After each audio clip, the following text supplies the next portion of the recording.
Welcome back to deploying happiness. ഇന്ന് പുതിയൊരു ടോപ്പിക്കാണ്. അതായത് 10 signs you are married to the wrong person എന്നൊരു ടോപ്പിക്കാണ്. അതായത് നമ്മൾ കല്യാണം കഴിച്ചിട്ട് കുറച്ച് നാൾ കഴിയുമ്പോൾ നമുക്കൊരു തോന്നലുണ്ടാവും, ഇയാളെയല്ല എനിക്ക് കിട്ടേണ്ടത്. അതാണ്. അപ്പോൾ സബ്സ്ക്രൈബ് ചെയ്യാത്തവർ സബ്സ്ക്രൈബ് ചെയ്യുക. ഈ ടോപ്പിക്ക് ഇഷ്ടപ്പെട്ടാൽ നിങ്ങൾ ലൈക്കും ഷെയറൊക്കെ തരിക. നമുക്കറിയാം, ഒരു വിവാഹബന്ധം, അതായത് നമ്മളുടെ ആചാരപ്രകാരം നമ്മളൊരു വിവാഹബന്ധത്തിൽ ഏർപ്പെട്ടാൽ വളരെ പ്രതീക്ഷയോടുകൂടിയാണ് നമ്മൾ ആ ബന്ധത്തിലേക്ക് കയറി വരുന്നത്. കുറേ അധികം പ്രതീക്ഷകളുണ്ടാവും. അതായത് പഠിക്കുന്ന കാലത്ത് തൊട്ട് കല്യാണത്തിനെ പറ്റിയിട്ട് ഇപ്പം ഞാനും ഒക്കെ വളരെയധികം പ്രതീക്ഷകളോട് കല്യാണം കഴിക്കുമ്പോൾ ഇങ്ങനെ വേണം, അങ്ങനെ ആവണം, ഇന്ന ആളെ വേണം എന്നൊക്കെ ഇങ്ങനെ നമ്മൾ പറയും. പക്ഷെ അത് മുഴുവനും നമുക്ക് ശരിയായി കിട്ടിയില്ലെങ്കിൽ നമ്മളെന്ത് ചെയ്യും? അച്ഛനും അമ്മയും പറയുന്ന ആളുകളെ നമ്മൾ കല്യാണം കഴിക്കും. അപ്പോൾ കല്യാണം കഴിച്ചൊരു പുതിയ അന്തരീക്ഷത്തിൽ വരുമ്പോൾ ആദ്യമൊക്കെ നമുക്കൊന്നും മനസ്സിലാവില്ല. പിന്നെ കുറച്ച് നാൾ കഴിയുമ്പോഴായിരിക്കും നമുക്ക് മനസ്സിലാവുന്നത്, അല്ലേ? അപ്പോൾ എന്താണ് നമ്മൾ കല്യാണം കഴിച്ച ആൾ നമുക്ക് പറ്റിയ ആളല്ല എന്ന് എപ്പോഴൊക്കെയാണ് നമുക്ക് മനസ്സിലാകാൻ തുടങ്ങുന്നതെന്ന് നോക്കാം. ഒന്നാമതായിട്ട് നമ്മൾ ഒരു ഓപ്പൺ കമ്മ്യൂണിക്കേഷൻ ഇല്ലാത്ത ഒരവസ്ഥ, അതായത് തുറന്ന ഒരു സംഭാഷണം ഇല്ലാത്ത ഒരവസ്ഥ വരികയാണെങ്കിൽ നമുക്ക് പലതും പറയാനുണ്ടാവും. ഇപ്പോൾ ഭാര്യയ്ക്ക് പലതും പറയാനുണ്ടാവും, ഭർത്താവിനും പലതും പറയാനുണ്ടാവും. പക്ഷേ ചിലപ്പോൾ ജോലിയിലെ തിരക്കിലോ അല്ലെങ്കിൽ മറ്റു കാര്യങ്ങളിലോ അതിനൊന്നും നമുക്കൊരു സമയം കണ്ടെത്താൻ പറ്റാത്ത ഒരവസ്ഥ വരികയാണെങ്കിൽ, അപ്പോൾ ഒരാൾ ഇപ്പോൾ വളരെയധികം മിതമായി സംഭാഷണം നടത്തുന്ന ആളാണെങ്കിൽ കുഴപ്പമില്ല. പക്ഷേ അയാൾ വളരെയധികം വാചാലമായി സംസാരിക്കുന്ന ആളാണെങ്കിൽ അയാൾക്ക് അത് ഒത്തുപോകാൻ വളരെ പ്രയായോ എനിക്ക് പറ്റിയ ആളല്ല എന്ന് അപ്പം തന്നെ തോന്നും. കാരണം രണ്ടും രണ്ട് ധ്രുവത്തിൽ ആയിരിക്കും. അതായത് ഒന്നും സംസാരിക്കാൻ നിൽക്കാത്ത ഒരാളും സംസാരിക്കാൻ ഇഷ്ടപ്പെടുന്ന ഒരാളും. അപ്പോൾ അങ്ങനത്തെ ഒരു ബന്ധം വരുമ്പോൾ നമുക്ക് തോന്നും, അയ്യോ ഇത് ശരിയായില്ലല്ലോ എന്ന് തോന്നും, അല്ലേ? അപ്പോൾ പക്ഷേ കുടുംബത്തിൻ്റെ കെട്ടുറപ്പിന് സംഭാഷണം മനസ്സിലാക്കി സംഭാഷണം ചെയ്യുന്നത് വളരെ ആവശ്യമായ കാര്യം തന്നെയാണ്. അത് നമ്മൾ ഓരോരുത്തരും ആലോചിക്കേണ്ടതാണ്. ഇനി നമ്മളുടെ സ്പൗസ്, അയാളെ നമ്മൾ അതായത് മനസ്സിലാക്കാതിരിക്കുക, അതാണ്.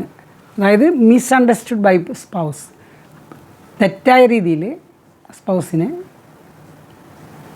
കാണുക. അത് വളരെയധികം വേദനയുണ്ടാക്കും. പിന്നെ അതുമല്ല, ആ ബന്ധം കണ്ടിന്യൂ ചെയ്യാൻ ഇഷ്ടപ്പെടുന്നുണ്ടാവില്ല. ചില കാര്യങ്ങൾ കൊണ്ട് ഇങ്ങനെയൊക്കെ സംഭവിക്കാറുണ്ട് പലരുടെ ജീവിതത്തിലും. അപ്പോൾ അങ്ങനെ വരുമ്പോഴാണ് നമ്മൾക്ക് അയ്യോ ഇതൊരു തെറ്റായ തിരഞ്ഞെടുക്കലാണ്. അതായത് എൻ്റെ ഭാര്യയ്ക്ക് ഭർത്താവിനോട് അല്ലെങ്കിൽ ഭർത്താവിന് ഭാര്യ രണ്ടും അങ്ങോട്ടും ഇങ്ങോട്ടും തോന്നി തുടങ്ങുന്നത്. അപ്പോൾ അത് ശ്രദ്ധിക്കുക, മിസ്അണ്ടർസ്റ്റുഡ് ആവാൻ പാടില്ല കേട്ടോ. ഇനി അതായത് നമ്മളുടെ don't share our passion to others. അതായത് നമ്മളുടെ കാര്യങ്ങൾ കണ്ടറിഞ്ഞില്ലെങ്കിൽ നമുക്ക് അങ്ങോട്ട് പറയാനൊരു വിമുഖത കാണിക്കും ചിലർ.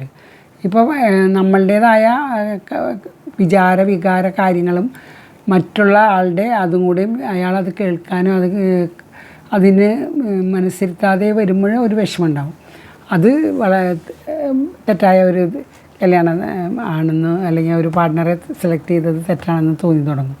അതായത് ക്ഷമയുടെ ഇണയുടെ മറ്റു കാര്യങ്ങളും അയാളുടെ ഇമോഷൻസ് അത് മനസ്സിലാക്കാതെ ഇരിക്കുന്ന ഒരു സന്ദർഭം വരികയാണെങ്കിൽ അത് വളരെയധികം വേദനയോടെ അയ്യോ ഇത് തെറ്റായിപ്പോയല്ലോ, തെറ്റായ ഒരു സെലക്ഷനായിപ്പോയല്ലോ എന്ന് തോന്നും. അത് ഭർത്താവിന് തോന്നും, ഭാര്യയ്ക്ക് തോന്നും.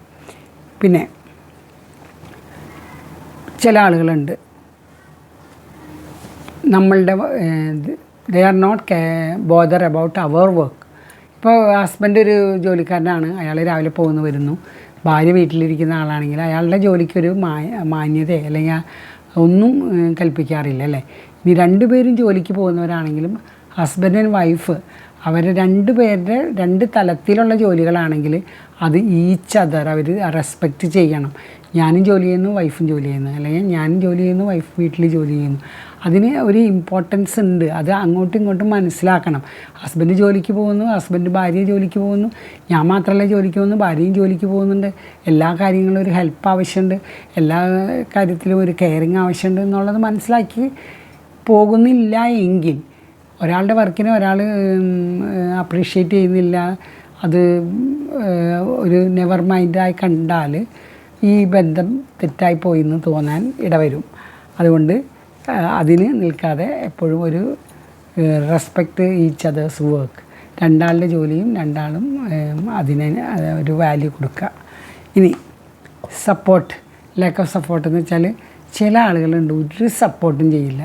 ഇപ്പോൾ ഭാര്യ ജോലിക്ക് പോയാലും ഭർത്താവ് ജോലിക്ക് പോയാലും അങ്ങോട്ടും ഇങ്ങോട്ടും ഒരു സപ്പോർട്ടില്ലാത്തൊരു ജീവിതം പലയിടത്തും ഞാൻ കണ്ടിട്ടുണ്ട്. രണ്ടാളും രണ്ട് വഴിക്ക്, ഒരാൾ വൈകി വരുന്നു, ഒരാൾ നേരത്തെ വരുന്നു, ഒരാൾ അയാളുടെ ജോലിയായിട്ട് മുഴുകി പോകുന്നു. എനിക്കറിയുന്ന ഒരു കുടുംബത്തിൽ 2 പേരും അധ്യാപകരാണ്. പക്ഷേ മാഷാണെന്ന് വെച്ചാൽ മാഷ ലോകത്തിൽ വന്നു കഴിഞ്ഞാൽ മാഷ ചെടികളും അതും ഇതൊക്കെ ആയിട്ട് ഭാര്യ നേരെ കുക്കിങ്ങിന് പോകും. ഇവർ രണ്ട് തമ്മിൽ ഇതുവരെ ഒന്നിച്ചൊരു യാത്ര പോലും ഞാൻ കണ്ടില്ല. ഒരാൾ ബൈക്കിന് വരുന്നു, ഒരാൾ ബസ്സിന് വരുന്നു. അങ്ങനെ 2 പേരും എപ്പോഴും എൻഗേജ്ഡാണ്. പക്ഷേ ഒരു തമ്മിലൊരു സപ്പോർട്ടില്ല. ഹസ്ബൻഡ് ചെയ്യുന്ന ജോലിക്ക് ഭാര്യ സപ്പോർട്ടില്ല, ഭാര്യ ചെയ്യുന്ന ജോലിക്ക് ഭർത്താവിൻ്റെ സപ്പോർട്ടില്ലാത്ത, അത് എൻ്റെ ഒരു ബെസ്റ്റ് ഫ്രണ്ടാണ്. അപ്പം ഞാനിങ്ങനെ അതിശയിച്ച് നോക്കിക്കാറുണ്ട്, ഇതെന്താ ഇങ്ങനെ വരുന്നത്. അതേപോലെ തന്നെ നമുക്ക് ഡിഫറെൻ്റ് ആയ പല കാര്യത്തിലും നമുക്കൊരു സ്പിരിറ്റ് ഉണ്ടാവല്ലേ. ചില ആളുകൾ സ്പോർട്സിലൊക്കെ നല്ല സ്പിരിറ്റുള്ള ഹസ്ബൻഡാണ്, അല്ലെങ്കിൽ ഭാര്യ നല്ല മറ്റു കാര്യങ്ങളിലൊക്കെ ഇങ്ങനെ ഇതുണ്ടെങ്കിൽ അതൊന്നും അംഗീകരിക്കാതെ അത് അവളുടെ വഴിക്ക് പോട്ടെ, ഇതെൻ്റെ വഴിക്ക് പോട്ടെ, ജോലി കഴിഞ്ഞ് വന്ന് നേരെ വോളിബോൾ കളിക്കാനോ അല്ലെങ്കിൽ ഷട്ടിൽ കളിക്കാനോ അല്ലെങ്കിൽ അങ്ങനത്തെ കമ്പനി കൂടി നടക്കുന്ന അയാളുടെ ലോകത്തിലേക്ക്, അയാളുടെ ആ ഹോബീസ് അല്ലെങ്കിൽ അയാളുടെ ആ സ്പിരിറ്റിൽ അയാൾ അങ്ങ് പോകും. ഭാര്യയാണെങ്കിൽ ഭാര്യയിലേക്ക് ചിലപ്പോൾ വേറെ എന്തെങ്കിലും കാര്യങ്ങളുണ്ടാവും, അവർ അങ്ങനെ പോകും. അത് അപ്പോൾ ചിലപ്പോൾ ഭാര്യ വീട്ടിൽ തന്നെ വന്ന് കാര്യങ്ങളൊക്കെ ചെയ്യുമ്പോൾ അയ്യോ എൻ്റേതായ കാര്യങ്ങൾക്കൊന്നും ഒരു വില ഇവിടെ ഇല്ലല്ലോ എന്ന് തോന്നിയിട്ട് മനസ്സ് വിഷമിച്ചിട്ട് അയ്യോ ഇത് റോങ് പേഴ്സൺ ആയിപ്പോയല്ലോ എന്ന് ഒരു തോന്നൽ അവർക്കുണ്ടാവും. ഇനി മണി മാറ്റേഴ്സ്, ചില ആളുകളുണ്ട് സേവിങ്സൊക്കെ ഇങ്ങനെ കറക്റ്റായിട്ട് ചെയ്തുകൊണ്ട് പോകണം. ചില ഇപ്പം ഭാര്യയ്ക്ക് സേവിങ്സ് വേണമെന്നും ഭർത്താവിന് സേവിങ്സ് വേണ്ട എന്നും ഉള്ളത് അടിച്ചു പൊളിച്ച് ജീവിക്കുക എന്നും അങ്ങനെയുള്ള ഒരു ഇത് വന്നാലും വിഷമം വരും. കാരണം അയ്യോ ഇനി ഭാവി എന്താവും, ഭാവിയിലേക്ക് എന്ത് ചെയ്യും എന്നുള്ള രീതിയിൽ.